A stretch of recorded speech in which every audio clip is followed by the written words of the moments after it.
Hi hello welcome back to Harshapriya YouTube channel. So ಇವತ್ತಿನ ವಿಡಿಯೋದಲ್ಲಿ ನಾನು ನಿಮಗೆ ಹೋಟೆಲ್ ಸ್ಟೈಲಲ್ಲಿ ಮಸಾಲೆ ಮಜ್ಜಿಗೆ ಯಾವ ರೀತಿ ಮಾಡೋದು ಅಂತ ತೋರಿಸ್ಕೊಡ್ತೀನಿ, ಬನ್ನಿ. ಫಸ್ಟ್ಗೆ ನೀವು ಒಂದು ಪಾತ್ರೆನ ತೆಗೆದುಕೊಳ್ಳಿ. ಆ ಪಾತ್ರೆಯಲ್ಲಿ ನಿಮಗೆ ಎಷ್ಟು ಮಜ್ಜಿಗೆ ಬೇಕಾಗುತ್ತೋ ಅಷ್ಟು ಪ್ರಮಾಣದಲ್ಲಿ ನೀವು ಮಜ್ಜಿಗೆಯನ್ನು ಹಾಕ್ಕೋಬೇಕಾಗುತ್ತೆ. ಒಂದು ವೇಳೆ ನಿಮ್ಮ ಮನೇಲಿ ಮಜ್ಜಿಗೆ ಇರಲಿಲ್ಲ ಅಂದರೆ ಮೊಸರು ಇರುತ್ತಲ್ವ, ಮೊಸರನ್ನು ಕೂಡ ನೀವು ಒಂದು ಸ್ವಲ್ಪ ನೀರು ಹಾಕಿ ಕಡಿಬೋದು. ಕಡ್ದಾಗ ಅದು ಮಜ್ಜಿಗೆ ಆಗಿ ಟರ್ನ್ ಆಗುತ್ತೆ. ಅದನ್ನು ಬೇಕಂದರೆ ನೀವು ಏನಂತೀವಿ ಮಸಾಲೆ ಮಜ್ಜಿಗೆನಾಗಿ ಮಾಡ್ಕೊಬೋದು. ನಮ್ಮ ಮನೆಯಲ್ಲಿ ಎಮ್ಮೆ ಇರೋದ್ರಿಂದ ನಾವು ಮಜ್ಜಿಗೆ ಮಾಡ್ತೀವಿ. ಸೊ ಹಾಗಾಗಿ ನಾನಿಲ್ಲಿ ಮೊಸರು ಬದಲಾಗಿ ಡೈರೆಕ್ಟ್ ಮಜ್ಜಿಗೆನೇ ತೊಗೊಂಡಿದ್ದೀನಿ. ಇವಾಗ ಮಜ್ಜಿಗೆ ಇಲ್ಲಿ ನನಗೆ ಎಷ್ಟು ಮಜ್ಜಿಗೆ ಬೇಕು ಅಷ್ಟು ಮಜ್ಜಿಗೆ ನಾನು ಇಲ್ಲಿ ತೊಗೊತಾ ಇದ್ದೀನಿ. ನಾನು 5 ಜನಕ್ಕೆ ಆಗುವಷ್ಟು ಮಜ್ಜಿಗೆನ ಮಾಡ್ಕೊತಾ ಇದ್ದೀನಿ. ಸೊ ಹಾಗಾಗಿ ಅಷ್ಟು ಮಜ್ಜಿಗೆನ ತೊಗೊಂಡಿದ್ದೀನಿ. ಸೊ ನೋಡ್ಕೊಳ್ಳಿ, ಮಜ್ಜಿಗೆ ಒಂದು ಸ್ವಲ್ಪ ಗಟ್ಟಿ ಇತ್ತು ಅಂದರೆ ನೀರು ಹಾಕ್ಕೊಳ್ಳಿ, ಗಟ್ಟಿ ಇರಲಿಲ್ಲ ನನಗೆ ಪರ್ಫೆಕ್ಟ್ ಆಗಿದೆ ಅಂದರೆ ಅಷ್ಟೇ ಬಿಡಿ, ಓಕೆನಾ. ಇದನ್ನು ನೀವು ಮಾಡಿ ಫ್ರಿಜ್ಜಲ್ಲಾದರೂ ಇಡ್ಬೋದು, ಇಲ್ಲಾಂದರೆ ಇದಕ್ಕೆ ನೀವು ಐಸ್ ಕೂಡ ಆ್ಯಡ್ ಮಾಡ್ಬೋದಾಗುತ್ತೆ.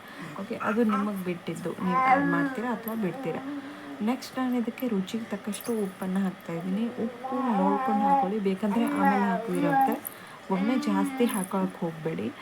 ಸೊ ನೆಕ್ಸ್ಟ್ ನಾನು ಇವಾಗ ಸ್ವಲ್ಪ ಸಕ್ಕರೆ ಹಾಕ್ತಾಯಿದ್ದೀನಿ. ಸಕ್ಕರೆನ ನಾವು ಯಾಕೆ ಹಾಕಬೇಕು ಅಂದರೆ ಮಜ್ಜಿಗೆ ಏನಾದರೂ ಒಂದು ಸ್ವಲ್ಪ ಹುಳಿ ಇದ್ದರೆ ಸಕ್ಕರೆ ಹಾಕೋದ್ರಿಂದ ಅದು ಏನಂತ ಈಕ್ವಲ್ ಆಗುತ್ತೆ. ಉಪ್ಪು ಮತ್ತು ಸಕ್ಕರೆ ಎರಡೂ ಕೂಡಿದಾಗ ಈಕ್ವಲ್ ಆಗುತ್ತೆ, ಜಾಸ್ತಿ ಹುಳಿ ಅನಿಸಲ್ಲ ನಮಗೆ. ಸೊ ಅದಕ್ಕೋಸ್ಕರ ಇವಾಗ ಉಪ್ಪು ಮತ್ತು ಸಕ್ಕರೆ ಎರಡನ್ನೂ ಹಾಕ್ಕೊಂಡು ಒಂದು ಸ್ವಲ್ಪ ಇದನ್ನು ನಾನು ಕಲಿಸ್ತಾ ಇದ್ದೀನಿ. ಸೊ ಕಲಿಸೋದ್ರಿಂದ ಇವಾಗ ಕರಗುತ್ತೆ ಉಪ್ಪು ಮತ್ತು ಸಕ್ಕರೆ. ನೆಕ್ಸ್ಟ್ ನಾನು ಇದಕ್ಕೆ ಮಸಾಲೆನ ರೆಡಿ ಮಾಡ್ಕೊತೀನಿ. ಮಸಾಲೆಗೆ ಯಾವ್ಯಾವ ಇಂಗ್ರೀಡಿಯೆಂಟ್ಸ್ ಹಾಕ್ತೀನಿ ಅಂತ ನಿಮ್ಗೆ ಹೇಳ್ತೀನಿ. ಸೊ ಇದನ್ನು ಒಂದು ಸ್ವಲ್ಪ ನಾನು ಕೈ ಆಡಿಸ್ಬಿಟ್ಟು ತೆಗಿತೀನಿ. ಅಲ್ಲಿವರೆಗೂ ನಾನು ಮಸಾಲೆನ ರೆಡಿ ಮಾಡ್ಕೊತೀನಿ. ನಾನು ಮಸಾಲೆಗೆ ಕಾರು ಕಲ್ಲನ್ನು ತೊಗೊಂಡಿದ್ದೀನಿ. ನಮ್ಮ ಉತ್ತರ ಕರ್ನಾಟಕದಲ್ಲಿ ಇದು ಕಾರು ಕಲ್ಲು ಸ್ಪೆಷಲ್ ಅಲ್ವಾ, ಸೊ ಹಾಗಾಗಿ ಕಾರು ಕಲ್ಲಲ್ಲಿ ಅರಿಬೇಕು ಅಂತ ಇದನ್ನು ತೊಗೊಂಡಿದ್ದೀನಿ. ಸೊ ಇದಕ್ಕೆ ನಾನು ಫಸ್ಟು 1 ಚಿಟಿಕೆಯಷ್ಟು ಜೀರಿಗೆನ ಹಾಕ್ಕೊತಾ ಇದ್ದೀನಿ. ಜೀರಿಗೆ ಜಾಸ್ತಿನೂ ಹಾಕೊಳ್ಳೋಕೆ ಹೋಗಬೇಡಿ, ಅದು ಒಂಥರ ಟೇಸ್ಟ್ ಚೆನ್ನಾಗಿ ಬರಲ್ಲ. ಸ್ವಲ್ಪ ಹಾಕ್ಕೊಳ್ಳಿ, ಅಂದರೆ ಮಜ್ಜಿಗೆ ಎಷ್ಟು ಮಾಡ್ತೀರೋ ಅದ್ರ ಮೇಲೆ ಡಿಪೆಂಡ್ಸ್ ಆಗುತ್ತೆ. ಸೊ ನಾನಿವಾಗ ಸ್ವಲ್ಪ ಮಾಡ್ತಾ ಇರೋದ್ರಿಂದ ನಾನು ಸ್ವಲ್ಪ ಮಜ್ಜಿಗೆ ಹಾಕ್ಕೊಂಡಿದ್ದೀನಿ. ಇದಕ್ಕೆ ನೆಕ್ಸ್ಟ್ ನೀವು ಕರಿಬೇವು ಕೂಡ ಅಷ್ಟೇ ಜಾಸ್ತಿ ಹಾಕ್ಕೊಳ್ಳೋಕೆ ಹೋಗ್ಬಿಡಿ, ಅದು ಕೂಡ ಟೇಸ್ಟ್ ಬೇರೆ ಬರುತ್ತೆ. ಸ್ವಲ್ಪ ಒಂದು 5-6 ಎಸಳಷ್ಟು ಹಾಕ್ಕೊಂಡ್ರೆ ತುಂಬ ಚೆನ್ನಾಗಿ ಟೇಸ್ಟ್ ಬರುತ್ತೆ. ಇನ್ನು ನೆಕ್ಸ್ಟು ಕೊತ್ತಂಬರಿಯನ್ನು ಹಾಕಬೇಕಾಗತ್ತೆ. ಕೊತ್ತಂಬರಿ ನೀವು ಹಾಕ್ಕೊಳ್ಳಿ, ನಿಮ್ಮ ಮೇಲೆ ಡಿಪೆಂಡ್ಸು. ಇಲ್ಲಾಂದರೆ ಇದಕ್ಕೆ ನೀವು ಪುದೀನೂ ಕೂಡ ಹಾಕೊಬೋದು, ನಿಮ್ಮ ಡಿಪೆಂಡ್. ಅದು ಬೇಕಂದರೆ ಅದು, ಇಲ್ಲಾಂದರೆ ಇದು ಬೇಕಂದರೆ ಇದು. ಸೊ ನಾನಿಲ್ಲಿ ಕೊತ್ತಂಬರಿಯನ್ನು ಹಾಕೊತಾ ಇದ್ದೀನಿ. ನೆಕ್ಸ್ಟ್ ಇದಕ್ಕೆ ನಾನು ಶುಂಠಿಯನ್ನು ಹಾಕೊತಾ ಇದ್ದೀನಿ. ಒಂದು ಸ್ಮಾಲ್ ಏನಂತೀವಿ ಅಡಿಕೆಯಷ್ಟು ಶುಂಠಿನ ಹಾಕೊತಾ ಇದ್ದೀನಿ ನಾನಿಲ್ಲಿ, ಜಾಸ್ತಿ ಇಲ್ಲ. ಆ್ಯಂಡ್ ಅದರ ಫ್ಲೇವರ್ ಕೂಡ ತುಂಬ ಚೆನ್ನಾಗಿ ಅನಿಸುತ್ತೆ. ಸೊ ಹಾಗಾಗಿ ಒಂದು ಸ್ವಲ್ಪ ಶುಂಠಿನ ಹಾಕ್ಕೊತಾ ಇದ್ದೀನಿ. ಇವಷ್ಟನ್ನು ಹಾಕ್ಕೊಂಡು ಇದನ್ನು ನಾನು ಸಣ್ಣದಾಗಿ ರುಬ್ಕೊತಾ ಇದ್ದೀನಿ. ಸಣ್ಣದಾಗಿ ರುಬ್ಕೊಳ್ಳಿ, ದಪ್ಪ ಬಿಡೋಕ್ಕೆ ಹೋಗಬೇಡಿ, ಆಮೇಲೆ ಚೆನ್ನಾಗಿ ಅನಿಸಲ್ಲ, ಬಾಯಿಗೆಲ್ಲ ಸಿಗುತ್ತೆ, ಚೆನ್ನಾಗಿ ಅನಿಸಲ್ಲ.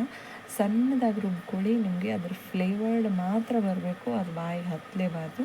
ಸೊ ಆ ರೀತಿ ರುಬ್ಕೊಳ್ಳಿ. ನೋಡಿಲಿ, ನಾನು ಇವಾಗ ತುಂಬ ಸಣ್ಣದಾಗಿ ಹರ್ಕೊತಾ ಇದ್ದೀನಿ.